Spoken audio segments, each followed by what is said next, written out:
All right, I'm picking back up. Sorry, guys. I just wanted to make sure that I didn't lose you, so I went ahead and took off my Wi-Fi because my Wi-Fi here is just kind of wonky sometimes. So, capping up or finishing up with the Slow Down diet is that this is a diet program that doesn't tell you exactly which foods to eat and in what amount. That's the greatest favor he's really and truly doing for you, and it's something that I do in my coaching, is that I want you to understand, to be able to have a deeper relationship with your food, that to listen to the gut, the genius in your body that is the surest road to the most powerful metabolism. So this helps save your sanity. The science of eating is always changing, just like you and me. So all of these different diets that can be popular and everybody says it works for them may not be what works for you. So let quality be the most trustworthy guide for you. So that is the biggest thing. Quality counts when it comes to water also. Invest in water filters for your kitchen and use for both drinking and cooking, he says. That's his final thing. So cap of the key lessons for this week is eat quality foods, making sure that you're getting good nutritional value. A lot of times it's not a lack of willpower, it is just needing nutrient-dense foods. First and foremost, food is energy and information, and every experience in the history of food is encoded within it, energy and information. This is a significant determinant in its nutritional value. So that's really good and important. So how does Fearless fit into this? Oh my goodness, I had so much fun being able to show the connection between these two. So I'm going to go to, real quick, I marked my pages. So we're going to real quick summarize this chapter. So the review of chapter 2, which is called Fearless Reconnaissance, is God created all things in perfect balance. He saw everything that he had made, and behold, it was very good. Genesis 1:31. Rebellion is the root of all sin. Rebellion was the mouth from which Satan lied to Adam and Eve. Keep that in mind, because that's going to be really key here. In exchanging the truth about God for a lie, our first parents immediately experienced fear. Genesis 3:8-10. Satan is a liar and the father of lies. Living includes not only false words, but also pretense, deception, and fakeness.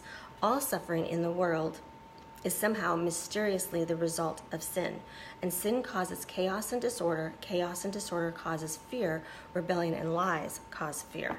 All right, so that's the summary of this chapter. So how are we going to weave this in to understand about our fear of food and to be able to have freedom with our food, right? So I'm going to fast forward into this chapter, the great sorrow.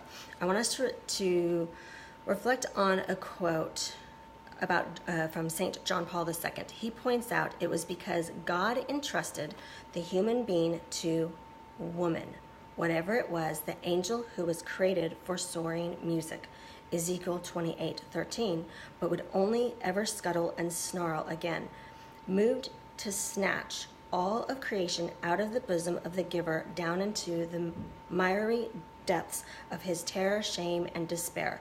Take careful note. All right, so we're going to unpack this here. The woman is his first object of interest, the one upon whom his active, envious hatred is first unleashed.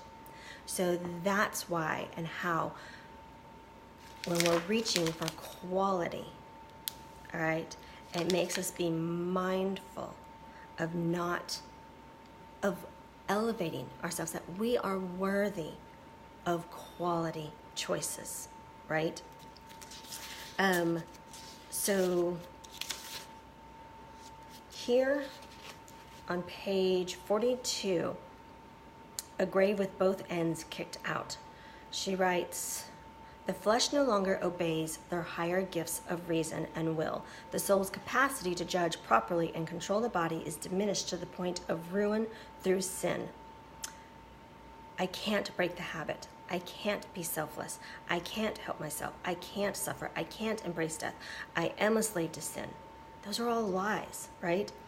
I can will, from Romans 7, 18 to 19. I can will what is right, but I cannot do it, for I do not do the good I want, but the evil I do not want is what I do. All right, so think about this. Philosophy and psychology and neuroscience all tell us that the body maps behavior like a car travels a dirt road. Since the soul and mind are located within the body and all sensory data enters through the body and is stored in the memory, all sin takes place in the body. Sin dulls the mind and senses by laying down ruts that train them to associate things in sinful ways. Okay, so sin, more than Satan, is the enemy of the soul. Satan is yoked to sin. His only power and his ability to convince us is to sin, any sin. So that even means not loving ourselves.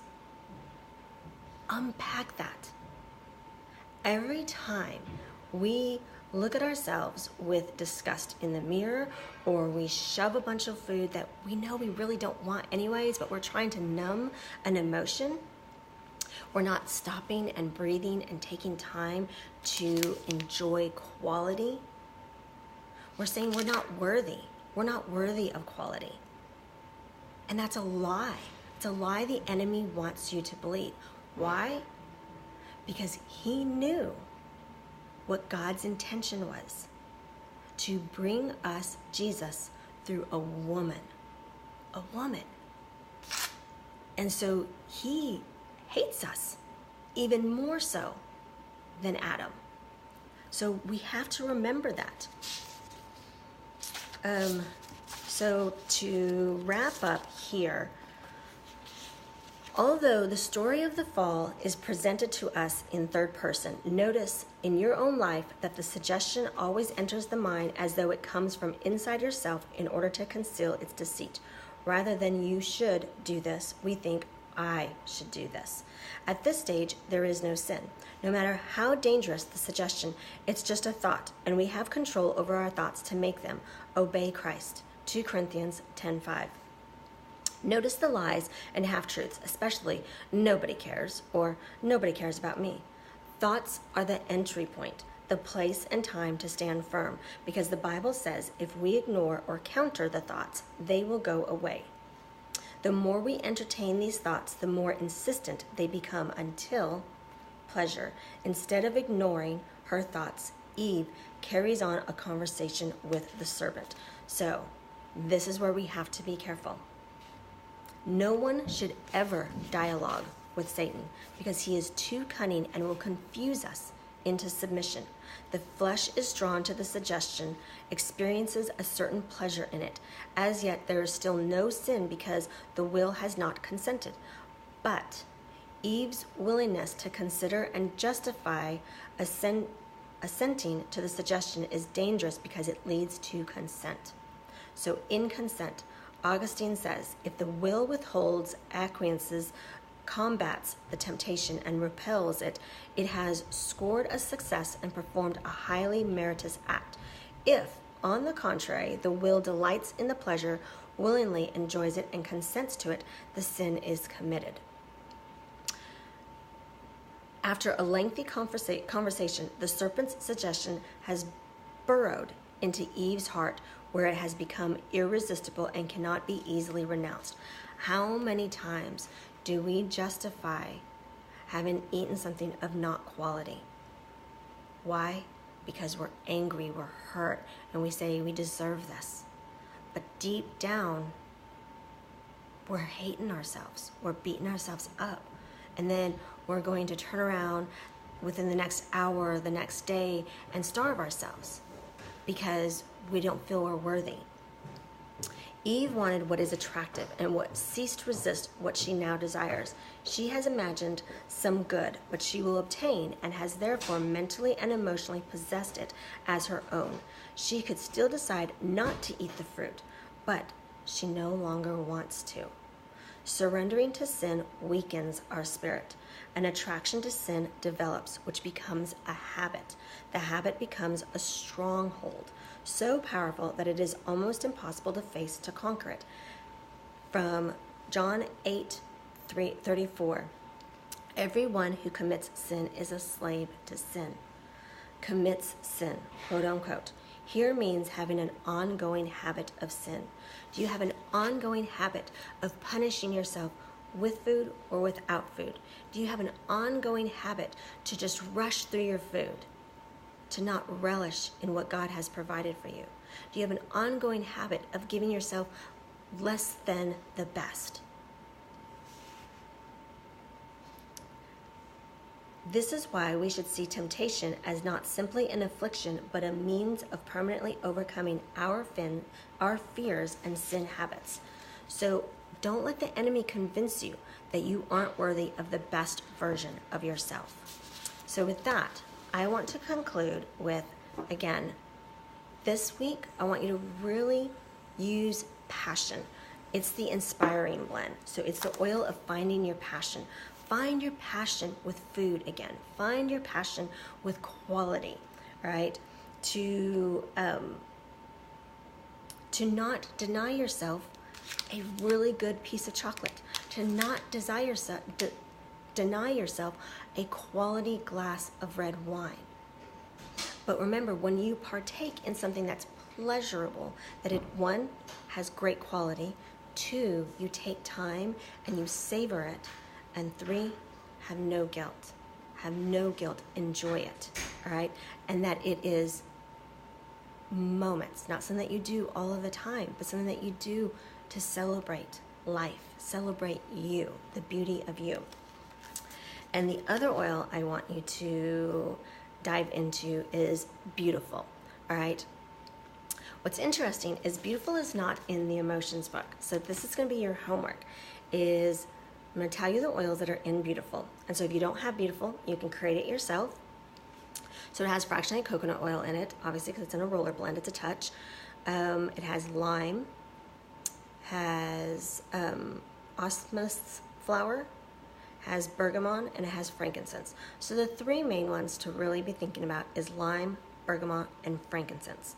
I want you to, whether you have the emotions book itself, or whether or not just doing a Google search of what is the emotion behind lime. And actually, I will tell you each of them. So we've got lime. The lime is the oil of zest, if I remember correctly. Frankincense, the oil of truth. That one's in there. And then lime is the oil of zest for life. So it creates courage, emotionally safe, engaged, revitalized, grateful for the gift of life, determined. All right, and we just did frankincense, which we know is the oil of truth. So enlightened, loved, protected, wisdom, discernment, spiritually open, connected with the Father. And then bergamot. Bergamot. The oil of self-acceptance. Self-acceptance, optimism, confidence, hopeful, lovable, good enough. So out of those three that I created, that I shared with you the descriptions, I want you to think about why beautiful is fitting for this week, and how it's going to help support you with upgrading the quality of your choices of food. All right, so you guys have a beautiful, blessed week, and I look forward to sharing with you guys on Saturday. All right, and I'll definitely post some stuff throughout the week. You guys, create conversation, definitely engage. We're here to support each other, all right? You take care. God bless.